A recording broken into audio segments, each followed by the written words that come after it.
Back to news. ఉమ్మడి నల్గొండ జిల్లా వ్యాప్తంగా గ్రామ సభలు, వార్డు సభలు కొనసాగుతున్నాయి. ప్రభుత్వ పథకాలకు లబ్ధిదారులను పారదర్శకంగా ఎంపిక చేసేందుకే గ్రామ సభలు నిర్వహిస్తున్నారు. ఎవరు అనుమానాలు పెట్టుకోవద్దని, ఇది నిరంతరం జరిగే ప్రక్రియ అని జిల్లా కలెక్టర్ ఇలా త్రిపాఠి తెలిపారు. సోషల్ మీడియాలో ప్రచారాలు నమ్మొద్దని సూచించారు. గ్రామ సభల తర్వాతే అన్ని పరిశీలించి లబ్ధిదారులను ఎంపిక చేస్తామంటున్న నల్గొండ కలెక్టర్ ఇలా త్రిపాఠితో మా ప్రతినిధి చంద్రశేఖర్ ఫేస్ టు ఫేస్. మరో 4 పథకాల అమలు కోసం ఈ రోజు నుంచి ఈ నెల 24 వరకు కూడా గ్రామ సభలు నిర్వహించేందుకు ప్రభుత్వం నిర్ణయించింది. ఈ నేపథ్యంలో ఉమ్మడి నల్గొండ జిల్లా వ్యాప్తంగా కూడా అన్ని గ్రామాలు, అదేవిధంగా మున్సిపాలిటీ పరిధిలో గ్రామ సభలు, వార్డు సభలు నిర్వహిస్తున్నారు. ప్రస్తుతం మనం నల్గొండ జిల్లా కేంద్రంలో పానగల్ అనే ఒక వార్డులో ఉన్నాం. నల్గొండ మున్సిపాలిటీ పరిధిలో జిల్లా కలెక్టర్ ఇలా త్రిపాఠి ఇక్కడ గ్రామ సభను పరిశీలిస్తున్న వార్డు సభను. మేడం చెప్పండి, మొత్తం జిల్లా వ్యాప్తంగా ఎన్ని గ్రామాల్లో ఈ రోజు కార్యక్రమాలు నిర్వహిస్తున్నారు?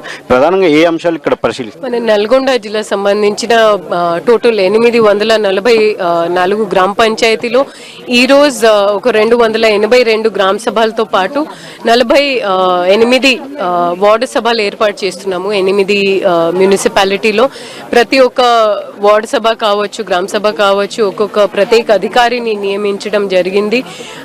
దీంతో పాటు వచ్చే 4 రోజు ఈ సభలు నడుస్తూ ఉంటాయి.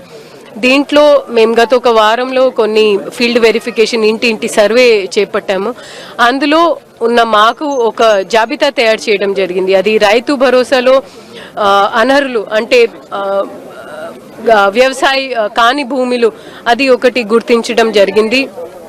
దాంతోపాటు ఇంద్రమ్మ ఆత్మీయ భరోసా అంటే ల్యాండ్లెస్ అంటే భూమి లేని, జాబ్ కార్డు ఉన్న కనీసం 20 పని దినాలు పనిచేసిన కుటుంబాలకి మన రాష్ట్ర ప్రభుత్వం 12,000 రూపాయల ఆర్థిక సహాయం ఇవ్వబోతా ఉంది. దానికి ఒక జాబితా తయారు చేయడం జరిగింది. దీంతో పాటు ఇంద్రమ్మ ఇల్లు ఇంటి సర్వేలో అర్హులు జాబితా తయారు చేయడం జరిగింది. తర్వాత కొత్త రేషన్ కార్డు సంబంధించిన ఈ జాబితా మేము ప్రతి ఒక్క గ్రామ సభలో, ప్రతి ఒక్క గ్రామంలో గ్రామ సభ ఏర్పాటు చేస్తూ మేము దాన్ని చదివి వినిపించి అందులో ఉన్న అనర్హులు కావచ్చు, ఆమోదం కావచ్చు అంగీకరించి, దీంతో పాటు ఎవరైతే పేరు దీంట్లో మిస్ అయ్యారు, సర్లే మాకు వాడుతూ ఉంది రేషన్ కార్డుది కానీ మా పేరు మిస్ అయింది అంటే వాళ్ళు తప్పకుండా ఈ గ్రామ సభలో పాల్గొని వాళ్ళు కొత్త దరఖాస్తు మాకు ఇవ్వాలి. రేషన్ కార్డ్ దరఖాస్తు ఇచ్చేటప్పుడు ఒక ప్రొఫార్మా ఉంది, ఒక పేపర్ ఉంది. ఆ పేపర్లో ఆ వివరాలు రాసుకుంటూ వారి కుటుంబ సభ్యురాలు అంటే కోడలు కావచ్చు, కొడుకు కావచ్చు, వారి ఆధార్ కార్డుతో సహా మాకు ఇక్కడ దరఖాస్తు ఇవ్వాల్సిన అవసరం ఉంది.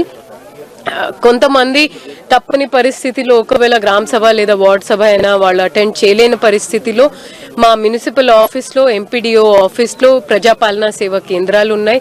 వాళ్ళు ఎప్పుడైనా వచ్చి ఆ దరఖాస్తు అక్కడ ఇవ్వచ్చు. అర్హత ఉన్న వాళ్ళకి ప్రతి ఒక్కరికి సంక్షేమ పథకాలు దక్కుతాయి అనేది మేము సూచిస్తున్నాం. మాత్రం ఈరోజు అంటే గతంలో ప్రజాపాలన చేసుకున్నప్పటికీ కూడా వాళ్ళు కంపల్సరీ మరోసారి చేసుకుంటేనే మంచిది అంటున్నారు. అదేవిధంగా గతంలో పేరు రాలేదని చెప్పి ఎవరు కూడా కంగారు పడాల్సిన అవసరం లేదు. పూర్తి పారదర్శకంగా ఈ ఎన్నిక ప్రక్రియ నిర్వహించేందుకే ప్రజల మధ్య గ్రామ సభలు నిర్వహిస్తామని చెప్పి జిల్లా కలెక్టర్ ఇలా త్రిపాఠి చెప్తా ఉన్నారు. కెమెరా పర్సన్ వెంకన్నతో చంద్రశేఖర్, 10 TV, నల్గొండ.